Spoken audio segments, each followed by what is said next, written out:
All right, once some teens reach a certain age, they may decide they want a room makeover. Yeah, it could be a fresh coat of paint or a new bedspread or a new opportunity just to get organized a bit. Home Therapy is written by therapist turned interior designer Anita Yokota. And this mom of three is here to talk about how you can help your teen design their room. Welcome back to the show. Nice to see you.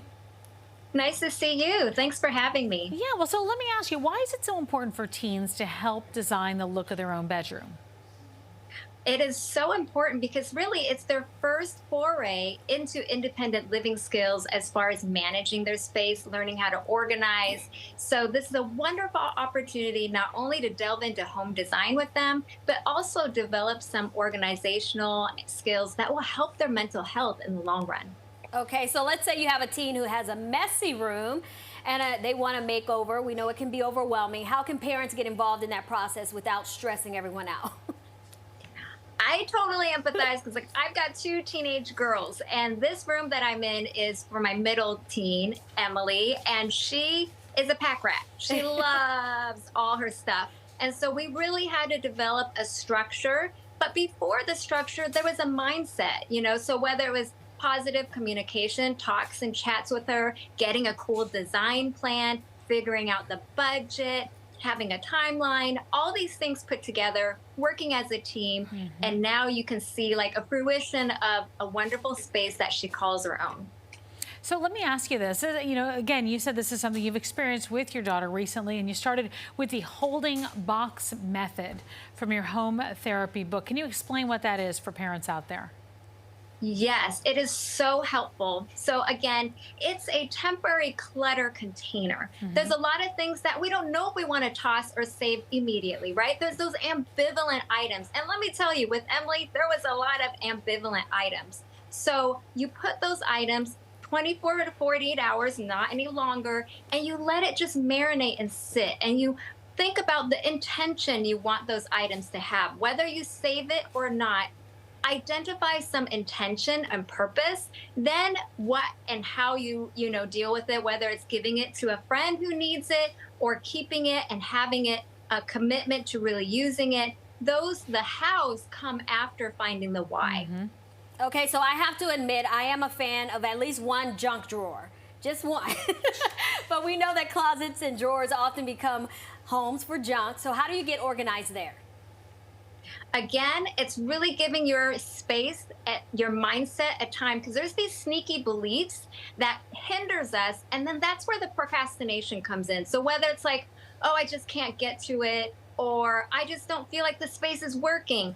When you align more positive thinking about that drawer and you identify the purpose for it, then the house, the baskets, bins, the drawer trays, that purpose falls into place when you have and clarify your why for the drawer or space.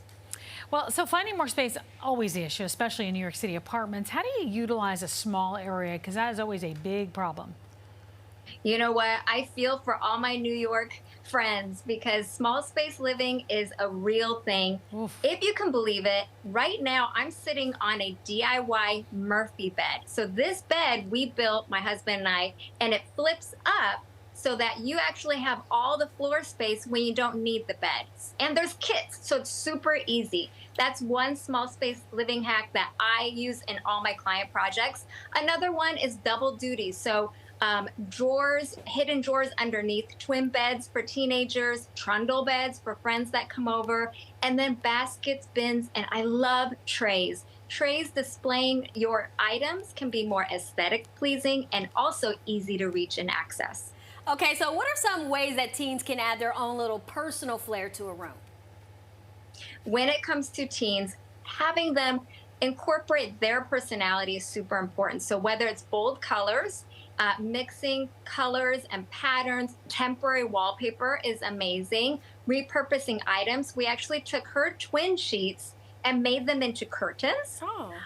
Repurposing shades from my table lamps that I brought into her room. So there's so many useful DIY ways that is not wasteful that you can reincorporate into a teen space. All right, then there's this one. Lots of teens sharing a room with a sibling. So how can they design their own space even if the entire room does not belong to them? I'm going to tell you the secret sauce. So there can be even rooms with different genders, right? Like a brother, a sister, it's not just the same gender. And that's very, very confusing. Color tone is your secret sauce. So just like peanut butter and jelly, we've got pale pinks and sage greens, or ocean blue with some blushy coral colors. So complementing colors in the same room, as long as the two siblings decide on that color tone, then you can have your teen treasures and toys on one side, and then someone vibing to Taylor Swift on the other side. Instead Everything of a line comes across together. the middle. Right, like in college. That's what my parents Yeah, said. creating zones is really important. All right, well, Anita, thank you so much for joining us today and sharing all these wonderful tips. Thank you so much. And for I more- loved sharing it with you. Yeah, and for more design inspiration or to purchase the book Home Therapy, follow Anita Yokota on Instagram. The information is right there on your screen.